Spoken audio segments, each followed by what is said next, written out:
In a quiet suburban town of Oregon stood a beautiful wooden house, white fence, a small garden, and a swing that creaked softly in the evening wind. Inside lived the Harrington family, Robert, his wife Clara, and their two children Emma and Noah. Robert was a successful software engineer. Clara worked part-time as a school teacher.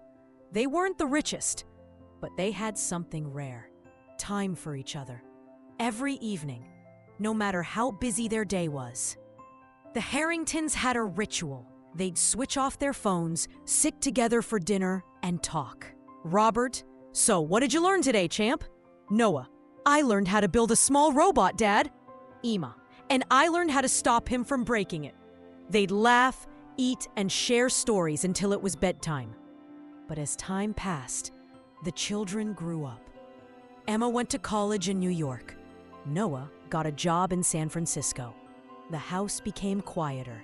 The swing stopped moving as often. Years later, it was a cold Christmas Eve. Robert and Clara sat by the fireplace, sipping hot chocolate. Clara, softly: "It's been 2 years, Robert. Do you think they'll come home this year?" Robert smiled sadly.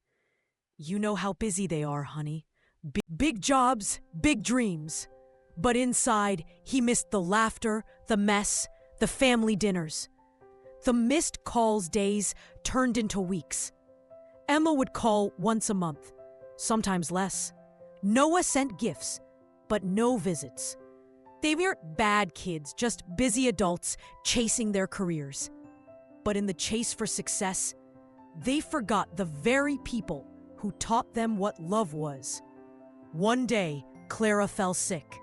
She hid it from her children, not wanting to bother them. But Robert knew. He tried calling Emma and Noah, but both were caught up with meetings and deadlines. The empty house. Robert would sit by the window every evening, staring at the road. Every car sound made his heart skip. Maybe they were here. But they never came. One rainy night, Clara's condition worsened. She was taken to the hospital. Robert sat beside her, holding her trembling hand. Clara, weakly: "Promise me, Robert, when they come back, tell them love is not about remembering. It's about being there." And with that, she took her last breath. The regret. When Emma and Noah received the news, their worlds stopped. They rushed home, but it was too late.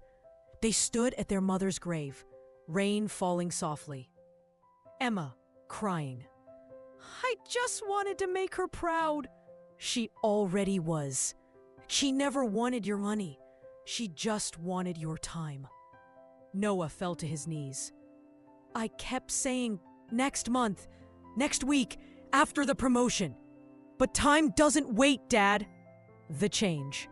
After the funeral, both decided to stay home for a while. Emma cooked breakfast like her mom used to. Noah helped his father in the garden. Slowly, laughter returned. Not as loud as before, but warm and real. They began spending time together again. The letter. One evening, Robert called them to the living room. He held an old envelope. It was Clara's handwriting. Inside was a note: "To my children, life will try to teach you that success is measured by how far you go. But remember, it's also measured by who still beside you when you get there. Don't forget your roots. Don't forget your home. Because when you look back, family will always be your greatest success." Tears rolled down their faces. They hugged their father tightly. 1 year later, the Harrington house came alive again. Robert retired, and Emma moved back to teach art in her hometown.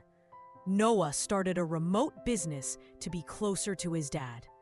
Every Sunday, they'd invite neighbors for dinner. Laughter, love. And stories filled the air once again. Final scene. In the end, the Harringtons learned that success means nothing without people to share it with. You can earn back money, but never lost moments. And sometimes, the greatest gift you can give your parents is simply your time. Lesson of the story: family isn't about living together. It's about staying connected no matter where you are. Your parents don't need your gifts. They need your presence. Because one day, you'll wish you had called sooner.